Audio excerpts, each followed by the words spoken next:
Hello दोस्तों, आज मैं आप सभी के बीच में एक महत्वपूर्ण वीडियो लाया हूँ। यह वीडियो एग्रीकल्चर से संबंधित है, तो मैं चाहूँगा कि आप यह वीडियो लास्ट तक ज़रूर देखें। अगर वीडियो आपको पसंद आए तो कृपया वीडियो को लाइक कीजिए, चैनल कीजिए और को भी आप ज्वाइन कीजिए। उसका लिंक जो है आपको डिस्क्रिप्शन में मिल जाएगा। दोस्तों, आज के इस वीडियो में हम लोग नीमरा जो एग्रोनॉमी का पोर्शन स्टार्ट किए थे उसका यह पार्ट 2 है। तो चलिए बिना टाइम गवाए वीडियो को लाइक कीजिए। और भी वीडियो देखने के लिए आप चैनल पर जाकर देख सकते हैं। वहाँ पर नीमराज सुंडा के बुक के अंतर्गत जितने भी हॉर्टिकल्चर के पोर्शन थे उसको कंप्लीट करा दिया जा चुका है। तो चलिए वीडियो को शुरू करते हैं।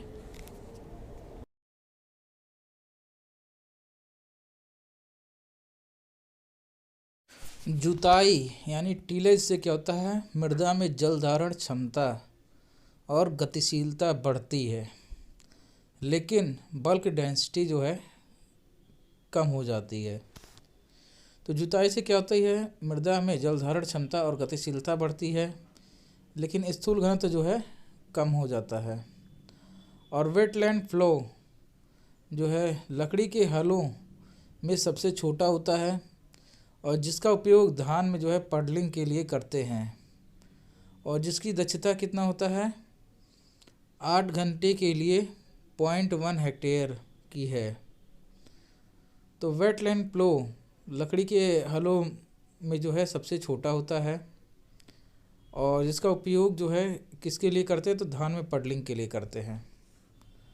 और ब्लेड हैरो को बुआई से पहले खरपतवार नियंत्रण के लिए किए जाने वाले जो है बाखर के रूप में जाना जाता है। तो ब्लेड हैरो को क्या होता है कि बुआई से पहले खरपतवार नियंत्रण के लिए इस्तेमाल किए जाने वाले बाखर के रूप में जाना जाता है। और सिंचाई की जो है स्प्रिंकलर प्रणाली लेटेंट हीट पैदा करने के कारण फसल की ठंड से जो है सुरक्षा प्रदान करती है। तो सिंचाई की जो स्प्रिंकलर प्रणाली है वो लेटेंट हीट पैदा करती है, जिससे क्या होता है फसल के जो है ठंड से उसको सुरक्षा प्रदान करती है। अब परिपक्वता के समय दलहनी पौधों की जो फलियां का खुलना या फटना जो है डिसेंट के रूप में जाना जाता है। और अगला है लेथिरस के लगातार सेवन से कौन सी बीमारी होती है, तो लेथेरिज्म नामक बीमारी होती है। क्यों होता है, क्योंकि इसके दानों में जो है BOAA बेंजो ऑक्सलिन एस्टिक एसिड नामक एक न्यूरोटॉक्सिन होता है। तो लेथिरस के लगातार सेवन से कौन सी बीमारी होता है, लेथेरिज्म होता है।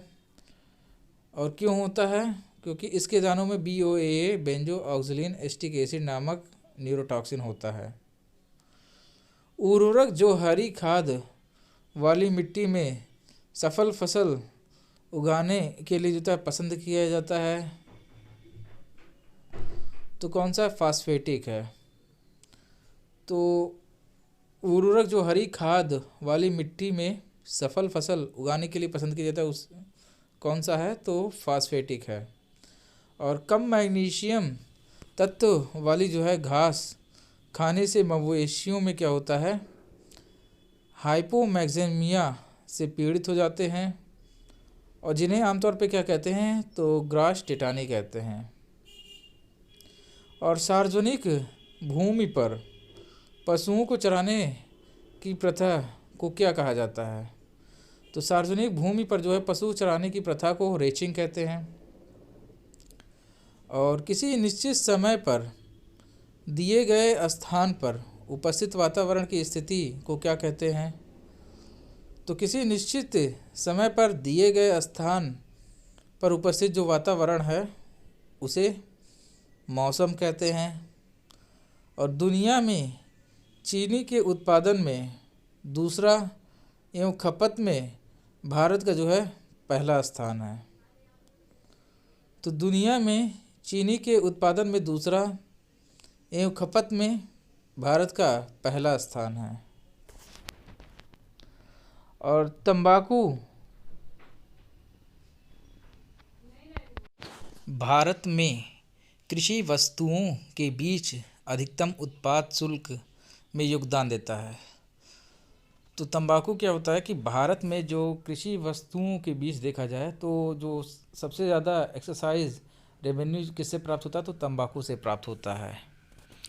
और भारत जो है हाइब्रिड कॉटन को व्यावसायिक रूप से विकसित करने वाला एकमात्र देश है। तो हाइब्रिड कॉटन विकसित करने वाला एकमात्र देश कौन सा है, तो भारत है। और कर्नाटक जो है राज्य देश में कॉफ़ी का सबसे बड़ा उत्पादक है। तो देश में सबसे बड़ा कॉफ़ी उत्पादक राज्य कौन सा है, तो कर्नाटक है।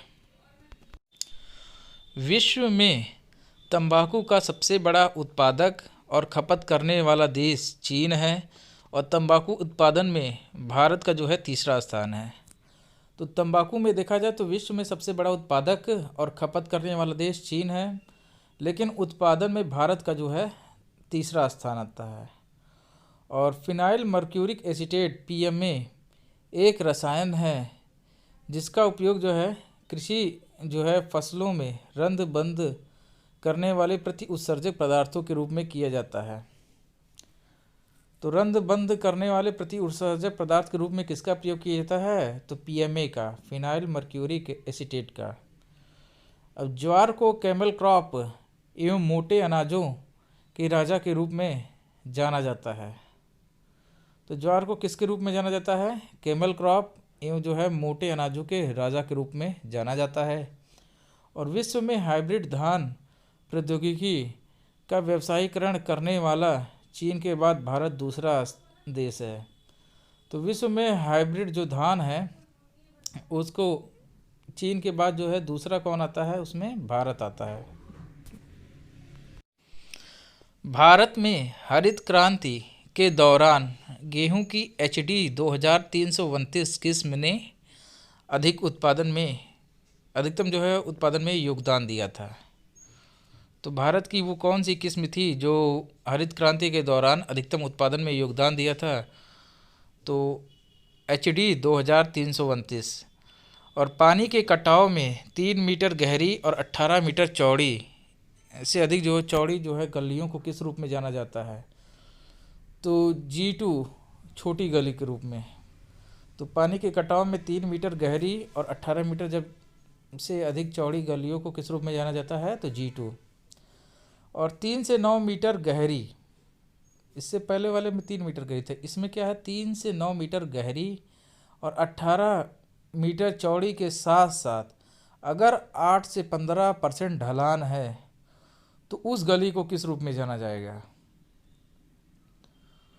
अगर 3 से 9 मीटर गहरी है और 18 मीटर की चौड़ी भी है, साथ में 8 से 15% ढलान है, तो उस गली को मध्यम गली यानी कि G3 के अंतर्गत रखा जाएगा। और जिस दिशा से हवाएं आ रही है उन्हें क्या कहा जाता है, तो जिस दिशा से हवाएं आती हैं उन्हें पवन वार्ड दिशा कहते हैं। एग्रोनॉमिक उपायों का उपयोग क्षरण को जो है कम करने के लिए किया जाता है। जब एग्रोनॉमिक जो है उपाय अपनाया जाता है तो ये उपाय किन जो है मृदाओं में अपनाया जाता है, जहाँ पर 2% से कम ढलान हो। ढलान जहाँ 2% से कम हो वहाँ पे एग्रोनॉमिक उपाय अपनाया जाता है। और बेंच ट्रेसिंग आमतौर पर कितने % ढलानों पर अपनाया जाता है, तो बेंच टेरेसिंग जो है आमतौर पर 16 से 33% ढलानों पर अपनाया जाता है। अगर जहाँ ढलान 2% से कम हो वहाँ पर किन उपायों का उपयोग किया जाता है, तो एग्रोनॉमिक उपायों का प्रयोग किया जाता है क्षरण को कम करने के लिए। और जहाँ पे 16 से 33% हो तो वहाँ पे जो है बेंच ट्रेसिंग को जो है आमतौर पर अपनाया जाता है। और देश में कृषि वैज्ञानिकों को दिए जाने वाला सर्वोच्च पुरस्कार कौन सा है, तो देश में कृषि वैज्ञानिकों को दिए जाने वाला सर्वोच्च पुरस्कार जो है रफ़ी अहमद किदवई पुरस्कार है। इन वर्षों से भारतीय अर्थव्यवस्था के सकल घरेलू उत्पाद GDP में कृषि का योगदान दिन प्रतिदिन जो है घट रहा है। और किस पंचवर्षीय योजना में भारत में कृषि जलवायु क्षेत्रीय योजना शुरू किया गया था, तो 7वीं पंचवर्षीय योजना 1988 से शुरू किया गया था। तो किस पंचवर्षीय योजना में भारत में कृषि जलवायु क्षेत्रीय योजना शुरू की गई थी? तो 7वीं पंचवर्षीय योजना। और जलमग्न धान के खेत में नाइट्रोजन स्थिरीकरण जो है नीले हरीश शैवाल और किसके द्वारा किया जाता है? तो जलीय फर्न अजोला द्वारा। तो जलमग्न जो धान का खेत होता है उसमें नाइट्रोजन स्थिरीकरण किसके द्वारा किया जाता है? तो नीले हरीश शैवाल और जलीय फर्न अजोला द्वारा। और रोपण का वह पैटर्न जिसमें अधिक से अधिक पौधे की आबादी हो क्या कहलाता है? तो रोपण का वह पैटर्न जिसमें अधिक से अधिक पौधों की आबादी हो क्यूबोडियल पैटर्न कहलाता है। और ऐसी फसलों की खेती जिनकी अलग अलग प्राकृतिक आदतें हैं परंतु आपस में शून्य प्रतिस्पर्धा हो क्या कहलाता है? तो ऐसी फसलों की खेती जिनमें जो है अलग अलग प्राकृतिक आदतें हैं परंतु आपस में शून्य प्रतिस्पर्धा हो समानांतर फसलें कहलाती है। गेहूं की किस्म जो तीनों रोली रोग के प्रति प्रतिरोधी है कौन सी है? तो गेहूं की किस्म जो तीनों रोली रोग के प्रति प्रतिरोधी है वह छोटी लरमा है।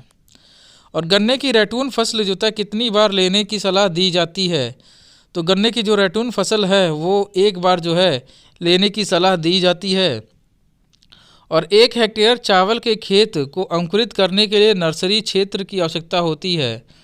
तो 1 हेक्टेयर चावल के खेत को अंकुरित करने के लिए जो है कितने नर्सरी क्षेत्र की आवश्यकता होती है? तो 0.1 हेक्टेयर अर्थात जो है 1000 मीटर स्क्वायर। और धान की टिप बर्न रोग जलमग्न स्थिति के नाइट्रोजन एवं ऑक्सीजन कम होने के कारण है। तो धान का जो टिप बर्न रोग है वो जलमग्न स्थिति के नाइट्रोजन एवं ऑक्सीजन कम होने का कारण है। और मक्का के पत्तों का लाल और बैंगनी रंग किस तत्व की कमी के कारण होता है? तो मक्का के पत्तों का लाल और बैंगनी रंग जो है फास्फोरस की कमी का कारण है। अब फसलों के उद्गम केंद्र, तो बेबीलोन ने जो है विश्व में जो है फसलों की उत्पत्ति के 8 केंद्र और 3 उपकेंद्र दिए हैं। बेबीलोन ने जो है विश्व में फसलों की उत्पत्ति के 8 केंद्र और 3 उपकेंद्र दिए हैं। जैसे धान का उत्पत्ति स्थान क्या है? तो धान का उत्पत्ति स्थान दक्षिण पश्चिमी एशिया है। चाय का उत्पत्ति स्थान क्या है? चाय का उत्पत्ति स्थान चीन है। और धान का उत्पत्ति स्थान दक्षिण पश्चिम एशिया जिसको वर्मा भी कहते हैं और चाय का जो है चीन है। गन्ने का उत्पत्ति स्थान क्या है? गन्ने का उत्पत्ति स्थान न्यू गिनी है। गेहूं का उत्पत्ति स्थान क्या है? गेहूं का उत्पत्ति स्थान दक्षिण पश्चिमी एशिया जो टर्की है। और चना का उत्पत्ति स्थान क्या है? दक्षिण पश्चिमी एशिया है। और मक्का का उत्पत्ति स्थान क्या है? तो सेंट्रल अमेरिका मैक्सिको है। और तंबाकू का उत्पत्ति स्थान क्या है? तंबाकू का उत्पत्ति स्थान सेंट्रल अमेरिका। और मूंगफली का उत्पत्ति स्थान क्या है? तो मूंगफली का उत्पत्ति स्थान ब्राज़ील। और मूंग का उत्पत्ति स्थान क्या है? मूंग का उत्पत्ति स्थान भारत। और आलू का जो है उत्पत्ति स्थान क्या है? तो आलू का उत्पत्ति स्थान दक्षिण अमेरिका। और सोयाबीन का उत्पत्ति स्थान चीन, लेकिन उगाता सबसे ज़्यादा जो है अमेरिका वाला है। और सरसों का उत्पत्ति स्थान जो है चीन। और चावला का उत्पत्ति स्थान अफ्रीका। और कपास का उत्पत्ति स्थान भारत। बैगन का उत्पत्ति स्थान भारत। अरहर का उत्पत्ति स्थान है अफ्रीका। और ज्वार का उत्पत्ति स्थान अफ्रीका। बाजरा का उत्पत्ति स्थान अफ्रीका। धान का क्या है? दक्षिण पश्चिम एशिया जो कि वर्मा है। और चाय का चीन है। गन्ने का न्यू गिनी है। सोयाबीन का चीन है। गेहूं का दक्षिण पश्चिम एशिया टर्की। और उसके बाद सरसों का चीन है। और उसके बाद चना का दक्षिण पश्चिम एशिया। मक्का का सेंट्रल अमेरिका मैक्सिको। उसके बाद तंबाकू का सेंट्रल अमेरिका। मूंगफली का ब्राज़ील। मूंग का जो था भारत। आलू का जो था दक्षिण अमेरिका पेरू। सोयाबीन का चीन। सरसों का चीन। चावला का अफ्रीका। कपास का भारत और बैगन का भारत। और अरहर का अफ्रीका। ज्वार का अफ्रीका। बाजरा का अफ्रीका है। शब्द और उससे संबंधी कृषि वैज्ञानिक। सिंचाई एग्रोनॉमी जो है किससे संबंधित है? तो डॉक्टर NG दस्ताने से संबंधित है। फसल प्रणाली किससे संबंधित है? डॉक्टर SS बैन से संबंधित है। सिंचाई अभियांत्रिकी किससे संबंधित है? तो AM मिशल से संबंधित है। SRNF धीमी गति से जारी नाइट्रोजन उर्वरक किससे संबंधित है? तो डॉक्टर राजेंद्र प्रसाद द्वारा संबंधित है। और गेहूं में सिंचाई की CRI अवस्था किससे संबंधित है? तो BL भारद्वाज से संबंधित है। कार्यात्मक पोषक तत्व फंक्शनल न्यूट्रिशन किससे संबंधित है? तो DJ निकोलस 1963 में जो है दिया गया था, उन्हीं से संबंधित है। और पोषक तत्वों की अनिवार्यता मानदंड किससे संबंधित है? तो पोषक तत्वों की अनिवार्यता का मानदंड जो है अर्नॉन एवं स्टाउट द्वारा 1943 में, और अर्नोन द्वारा जो था 1954 में जो था पुनः परिष्कृत किया गया है। और कृषि जीव विज्ञान एग्रोबायोलॉजी किससे संबंधित है? तो विलकॉक्स से संबंधित है। और सिंचाई हेतु IW या CPE किससे संबंधित है? तो परिहार एट ऑल से संबंधित है 1974 में। और बाजरे में रोपाई ट्रांसप्लांटिंग इन पेयर मिलेट किससे संबंधित है? तो डॉक्टर गौतम से संबंधित है। और प्रभावशीलता का गुणांक कॉफिशिएंट ऑफ इफेक्टिवनेस किससे संबंधित है? तो निची पोरोविक से संबंधित है 1950। और H4 प्रथम संकर कपास की किस्म है? डॉक्टर CT पटेल गुजरात में जो है 1970 से संबंधित है। और जया जो कि चावल की पहली भारतीय किस्म थी किससे संबंधित है? तो डॉक्टर शास्त्री जी से संबंधित है।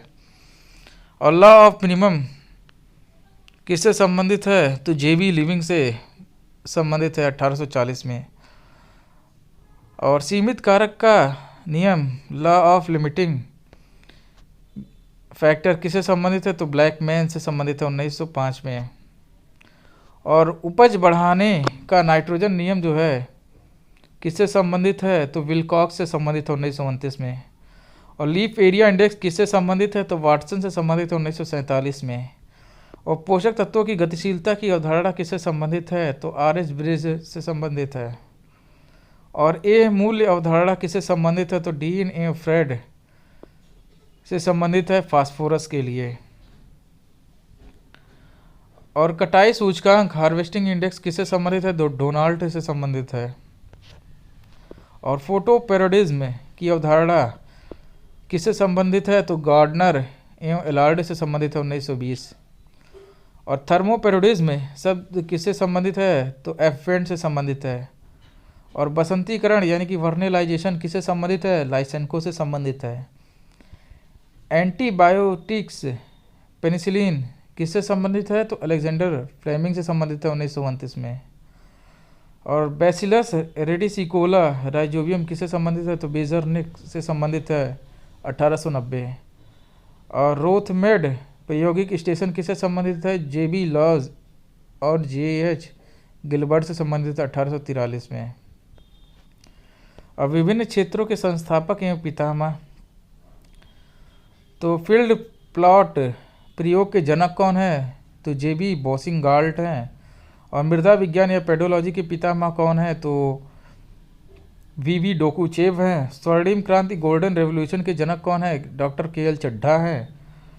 और भू परिष्करण एवं खरपतवार के पितामह कौन है? तो जोथ्रे टूल्स हैं। और मृदा परीक्षण तकनीक के जनक कौन है? तो ML टोंग हैं। और मृदा सूक्ष्म जीव विज्ञान के जनक कौन है? तो SN वेनोग्रेडेस्की हैं। और कृषि रसायन विज्ञान के जनक कौन है? तो JB लिविंग हैं। तो फील्ड प्लॉट के जनक कौन है? बोसिंगाल्ट हैं, JB बोसिंगाल्ट। और मृदा विज्ञान या पेडोलॉजी के पितामह कौन है? VV डोकुचेव्स। और गोल्डन रेवोल्यूशन के जनक कौन है? Doctor KL Chadha. और भू परिष्करण एवं खरपतवार विज्ञान के जो है पितामह कौन है? तो जोथ्रे टूल्स। और मृदा परीक्षण तकनीकी के जनक कौन है? ML टोंग। और मृदा सूक्ष्म जीव विज्ञान के जनक कौन है? SN वेनोग्रेडेस्की। और कृषि रसायन विज्ञान के जनक कौन है? JB living. तो दोस्तों, ये था आज का वीडियो। अगर वीडियो आपको पसंद आए तो कृपया वीडियो को लाइक कीजिए। अगर चैनल पर नए हैं तो चैनल को सब्सक्राइब कीजिए। मिलते हैं हम आपसे अगले वीडियो में। तब तक के लिए टाटा बाय बाय।